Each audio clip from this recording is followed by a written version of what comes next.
chegou. Eu adoro essa época, eu sou apaixonada em Natal, eu super entro no clima natalino. E uma coisa que eu também adoro nessa época são os vídeos de finais de ano que começam a pipocar pelo BookTube. E a Casa da Coruja não vai ficar de fora dessa tradição. E hoje a gente começa uma série de vídeos aí especiais de fim do ano aqui no canal. E o vídeo de hoje, como vocês já devem ter visto aqui no título, são os 12 livros que eu quero ler em 2024. E eu já vou deixar assim um aviso no início desse vídeo, que eu acho que alguns desses livros que eu separei aqui eu já tinha colocado em outras pilhas de leitura, em outras metas literárias, e essas metas não foram cumpridas, infelizmente, mas eu tenho fé que 2024 vai. E para compensar esses livros que estão se repetindo, que eu deixei de ler nos anos passados, eu vou colocar como primeiro livro dessa lista um grande desafio literário para mim, que é continuar a Comédia Humana do Balzac. Eu tenho coleção completa da Comédia Humana, eu ganhei há muito tempo atrás do meu esposo de presente de aniversário, e ele me cobra constantemente a leitura desses livros. E como primeiro livro dessa lista, eu não vou colocar um livro, mas eu vou colocar um volume da Comédia Humana. Nesse volume 2 aqui a gente tem 7 livros. E gente, é sério, eu preciso continuar a leitura dessa série. Até o final do ano eu tenho que ter lido mais um volume, pelo menos, dessa série, então tá aí o meu primeiro livro para 2024. O segundo livro da lista, na verdade, é o primeiro livro de uma trilogia, que é o Oryx e Crake, da Margaret Atwood. Esse ano eu li um livro da Margaret Atwood, que nós ainda vamos falar sobre ele nesse especial de final de ano, que é o Exceed Penelope, e esse livro, assim, me pegou completamente de surpresa, eu não esperava nada do livro, e eu me apaixonei por ele, então eu quero muito continuar lendo as outras obras da autora, e esse é o livro que eu tenho aqui em casa, ainda não lido. Pra quem não conhece a história, aqui a gente tem uma distopia em que a gente tem apenas um homem sobrevivente de uma catástrofe geral que matou toda a sociedade. Então a gente tem o dia a dia desse homem, ele enfrentando ali os perigos de um mundo que agora é completamente primitivo novamente, só é habitado por animais. E ao mesmo tempo que a gente acompanha o dia a dia dele atual, a gente também vai tendo as lembranças dele, de como que a Terra chegou a esse estado. O terceiro livro da lista é Água Viva, da Clarice Lispector. Da Clarice, eu li alguns contos dela na época do vestibular, e eu li também A Hora da Estrela. E, gente, eu amei esse livro. Eu sei que Clarice é uma autora que as pessoas normalmente têm uma relação bem ame ou odeia. Muita gente não gosta da escrita da Clarice. Eu, pessoalmente, adorei o livro. Realmente, ela tem uma escrita difícil. É aquele tipo de livro que você tem que ler 3 vezes a mesma página pra você ter certeza que você entendeu o que ela escreveu. Mas eu me envolvi muito com a história de A Hora da Estrela. Eu gostei muito do estilo de escrita dela, apesar de ser um estilo bem difícil. E eu preciso continuar lendo outras coisas dela pra saber se eu realmente amo a autora ou se eu amo aquele livro. E o livro que eu tenho aqui na estante da Clarice é Água Viva, então ele é o próximo da minha lista de leituras da autora. O próximo livro da minha lista é um que eu tenho certeza que estava na minha lista desse ano. Eu acho que não foram nos 12 livros para 2023, mas foram...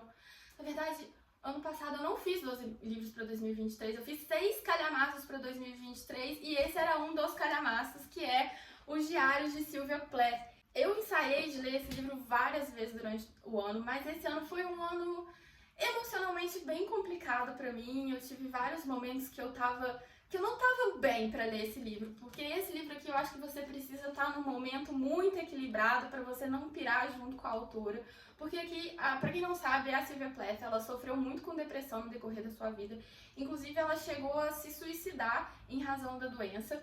E aqui a gente vai ter os diários dela, então a gente tem um contato muito íntimo com o pensamento da autora e, consequentemente, com os pensamentos depressivos, com os pensamentos suicidas. Então, assim, realmente você tem que ir com muita cautela para essa leitura. E eu senti que ano passado que esse ano não foi o momento ideal para ler, mas espero que em 2024 eu consiga fazer. O quinto livro da lista é um recém-chegado na estante. Eu acabei de comprar ele na Black Friday, mas eu já quero colocar porque eu tô muito curiosa com esse livro. E é um livro que eu não vi muitas pessoas comentando sobre ele ainda, que é O Grande Círculo, da Maggie Shipstead. Ele foi finalista do Booker Prize e do Women's Prize for Fiction. E desde que eu vi que ele estava na lista, que eu vi algumas pessoas lá fora comentando sobre ele, eu fiquei bem curiosa. Aqui a gente acompanha a história de duas mulheres. Uma é uma aviadora que decidiu ser a primeira mulher a dar a volta ao mundo pilotando um avião, só que no decorrer dessa sua empreitada ela acaba desaparecendo. E a outra é uma atriz de cinema que de repente ela se viu envolvida em vários escândalos e ela vê uma possibilidade de reascensão para sua carreira através de um filme contando a vida dessa aviadora que desapareceu. Então a gente vai acompanhando paralelamente a história dessas duas mulheres até, acredito eu, que em algum momento elas vão se juntar, não sei de que forma. O próximo é o livro que inspirou os Jogos Vorazes, que também é uma aquisição recente. Eu não comprei na Black Friday, mas eu comprei na Bienal do Livro em setembro, que é Battle Royale, do Kozum Takami.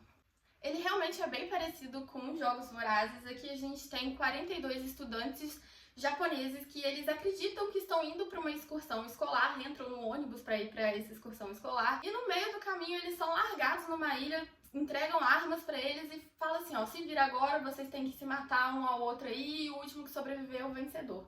Eu tô bem curiosa com esse livro. Eu nunca tive vontade de ler Jogos Vorazes porque é uma literatura mais jovem que não é o que eu leio normalmente, então nunca me despertou interesse, mas o Battle Royale eu achei bem interessante. O próximo livro é Entrevista com o Vampiro, da Anne Rice. Quando eu vi que a Roku tava reeditando as edições da Anne Rice, gente, eu falei, meu Deus, eu preciso, porque tá muito linda essas capas. E não só por isso, tá, gente? Eu realmente tenho muita vontade de conhecer as histórias da autora. Eu não li nenhum livro dela, mas eu já vi o filme de Entrevista com o Vampiro e eu gosto bastante. E eu vi alguém no Instagram comentando sobre esse livro e falou que é um livro que não é só ali focado na história do vampiro, sim, mas é um livro que traz muitas reflexões sobre a sociedade, reflexões sobre a vida do personagem, o que me deixou mais interessada ainda com essa leitura. Mais uma série chegando nessa lista que não é para iniciar uma série, mas para continuar a série, que é o livro 2 da série Os Cemitérios dos Livros Esquecidos, do Carlos Ruiz Zafón, que é o Jogo do Anjo. Eu li A Sombra do Vento tem muito tempo já. Essa era uma série que eu queria continuar lendo um seguido do outro, porque eu adorei o primeiro livro e eu não sei porquê eu tô demorando tanto tempo pra chegar nesse segundo livro.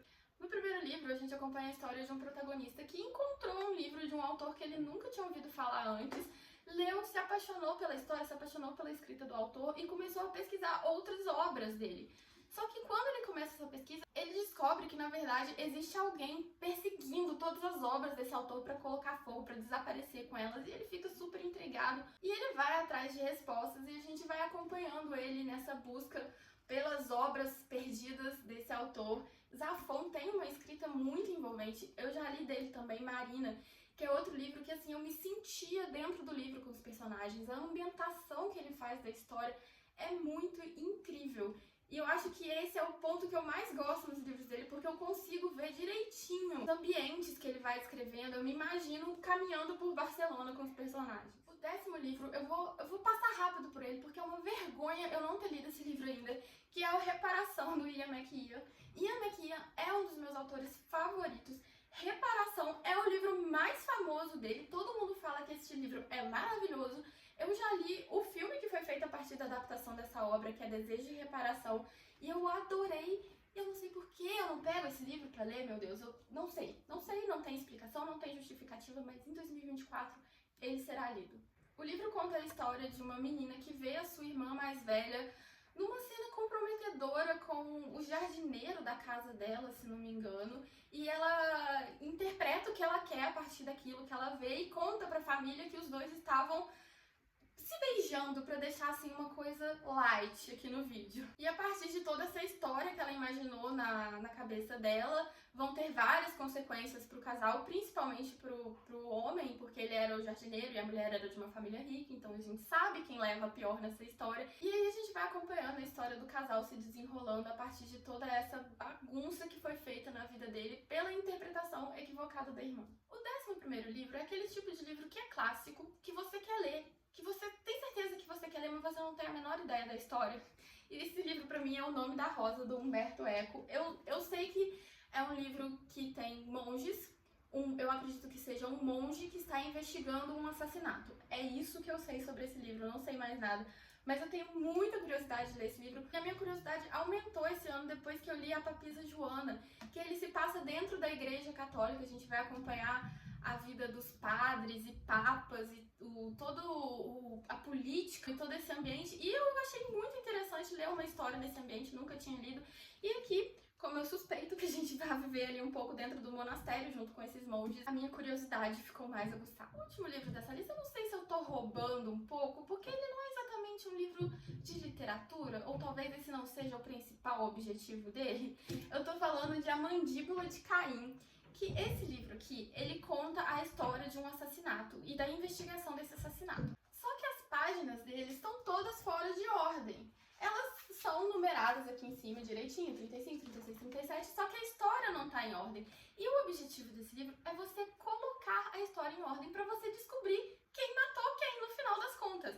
O livro ele já vem todo com as páginas picotadas. Isso aqui, gente, é assim, é doído para um leitor, mas o livro vem com as páginas picotadas e você arranca as páginas para você ir reorganizando a história e colocando a história na linha certa, na linha cronológica certa. Enfim, é uma mistura de livro, de literatura com quebra-cabeça. Eu amo livros, eu amo quebra-cabeças, então eu achei tudo isso muito interessante. E eu tô louca pra resolver esse mistério e até hoje eu não me permitir me dar um tempo pra dedicar a ficar aqui quebrando a cabeça um pouco com essa história, mas 2024 será o ano. Essa é a minha lista de 12 livros que eu pretendo ler em 2024. Deixa aqui nos comentários alguns livros que vocês também querem ler pro próximo ano e eu vejo vocês no próximo vídeo. Tchau!